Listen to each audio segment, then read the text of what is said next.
So Kim, congratulations on the release of your new book called Balance on Managing Dental Decay. Now tell me, why did you choose to write a book about this topic at this time? Well, thanks, Kelly.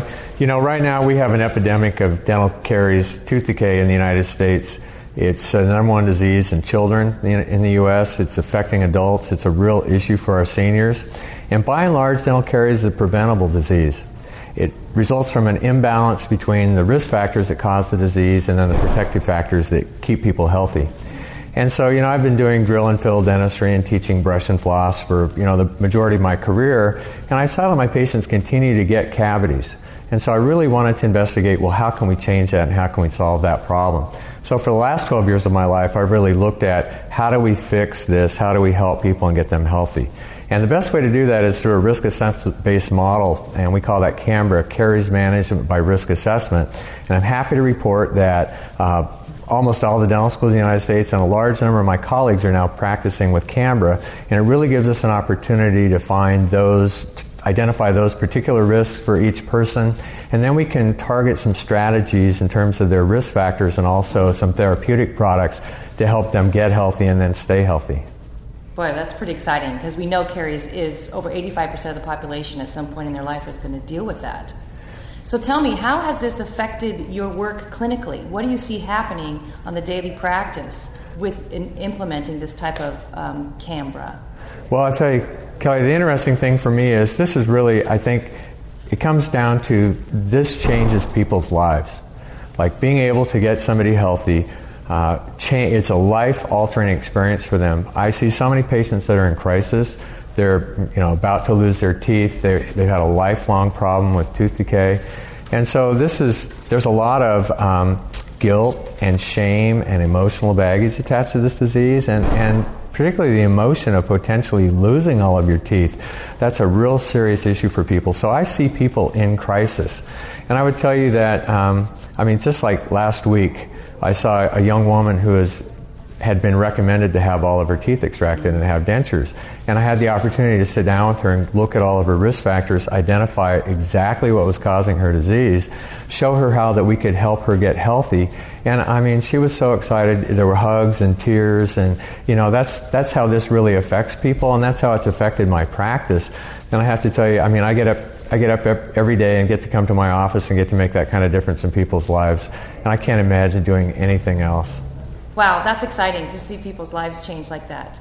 And so you're moving from a model of disease into a model of wellness. And how does that really affect the bottom line of your dental practice? Well, that's an interesting question, Kelly.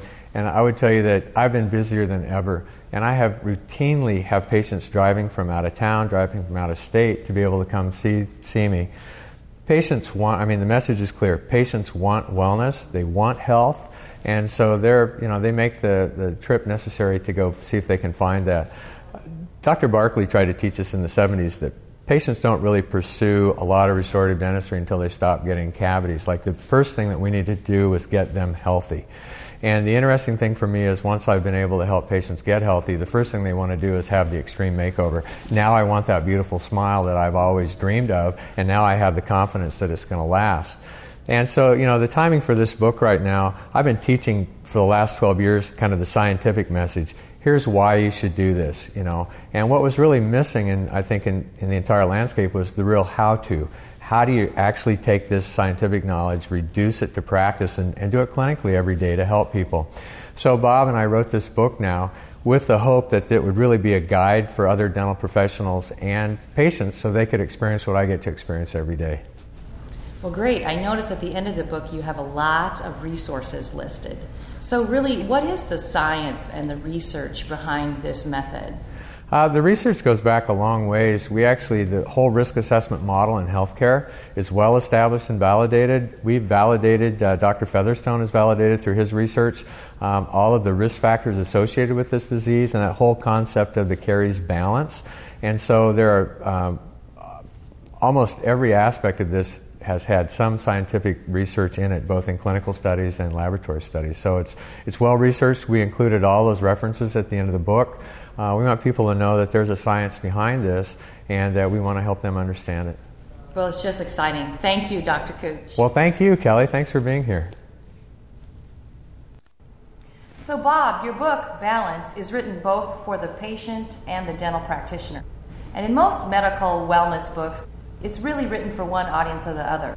So why did you choose to write it for both the patient and the dental practitioner? Well, Kelly, that's a really good question. I mean, Balance is really designed to put the patient and the practitioner on the same page for that decay management discussion, that caries management discussion.